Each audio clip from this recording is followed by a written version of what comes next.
अस्सलामुअलैकुम दोस्तों, मेरा नाम है हुसनैन तालिब और आप देख रहे हैं पाकिस्तान का सबसे बेहतरीन मालूमाती और तफरीही यूट्यूब चैनल हुसनैन तालिब वॉइस।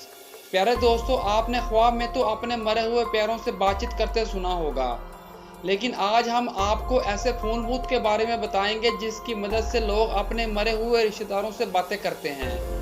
दोस्तों, ये सब सुनने में तो बहुत अजीब लग रहा होगा, और अजीब लगे भी क्यों ना, क्योंकि हमारा पुख्ता यकीन है कि इंसान जब एक दफ़ा मर जाता है तो उसका वापस आना नामुमकिन है और ना ही इससे बातचीत की जा सकती है।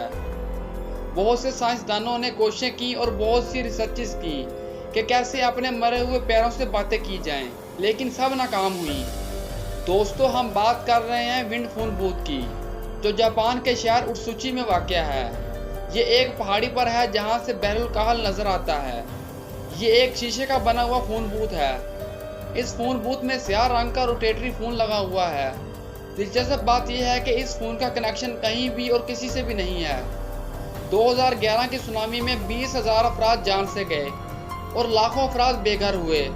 ये सोगवार अफराद इस फ़ोन बूथ में आते हैं और अपना गम कम करने के लिए इस फ़ोन के ज़रिए अपने पैरों से बातें करते हैं। विंड फ़ोन बूथ उत्सुची में एक मशहूर मकाम है जिस पर बहुत सी डॉक्यूमेंट्रीज भी बन चुकी हैं। इस फ़ोन बूथ को 2011 की सुनामी के एक साल पहले कायम किया गया था। उत्सुची के रहायशी अतारो सासाकी ने 2010 में अपने कज़न को खोया था, तो इसने अपनी पहाड़ी पर एक फ़ोन बूथ बनाने का फैसला किया ताकि अपने मरहूम रिश्तेदार से बात करके अपना गम कम कर सके। तो वो एक पुरानी रोटेटरी फ़ोन जो कनेक्ट नहीं था से अपने कज़न का नंबर डायल करता और अपने मरे हुए कज़न से बात करता। अगरचे आज तक किसी मरहूम ने किसी की बात का जवाब नहीं दिया, लेकिन लोग इस फ़ोन बूथ में सासाकी की तरह अपने रिश्तेदारों की गुर्बत को महसूस करते हैं और अपना गम हल्का करते हैं। 2011 के ज़लज़ले के बाद सासाकी ने विंड फ़ोन बूथ को आवाम के लिए खोल दिया। इसके बाद कम्युनिटी के मेंबर इसी तरह अपने प्यारों का शोक मनाने लगे।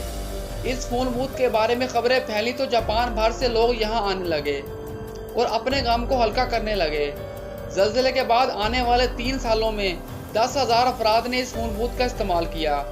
बहुत से लोग तो हर साल इस फ़ोन बूथ में आने लगे। सासाकी का कहना है कि अगरचे ये फ़ोन कहीं कनेक्ट नहीं, लेकिन लोगों को लगता है दूसरी तरफ इनके प्यारे इनकी बातें सुन रहे हैं। सासाकी के मुताबिक वो चाहता है कि लोग अपने गम को ज़ाहिर करके ज़िंदगी दोबारा शुरू करें।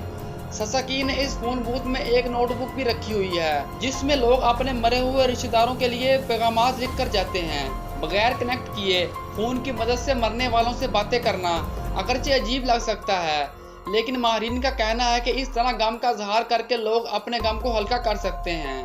दोस्तों, इसके बारे में एक और बात बता दूं कि इस फ़ोन बूथ से मुतासर होकर एक फ़िल्म भी बनाई गई है जो कि 2022 में रिलीज़ की जाएगी। प्यारे दोस्तों, वीडियो पसंद आने की सूरत में ज़्यादा से ज़्यादा लाइक करें और अपने दोस्तों तक ज़रूर शेयर करें। अपने शहर का नाम नीचे कमेंट सेक्शन में ज़रूर लिखें ताकि हमें पता चल सके कि आप किस शहर से हमारी वीडियो देख रहे हैं। मज़ीद ऐसे ही मालूमाती वीडियोस के लिए हमारे यूट्यूब चैनल HTV को लाजमी सब्सक्राइब कर लें और साथ लगे घंटी के बटन को दबाकर ऑल पर ज़रूर क्लिक कर लें ताकि आप हमारी हर वीडियो के ज़रिए नोटिफिकेशन देख सकें। नेक्स्ट वीडियो तक मुझे इजाज़त दें। अल्लाह हाफिज़।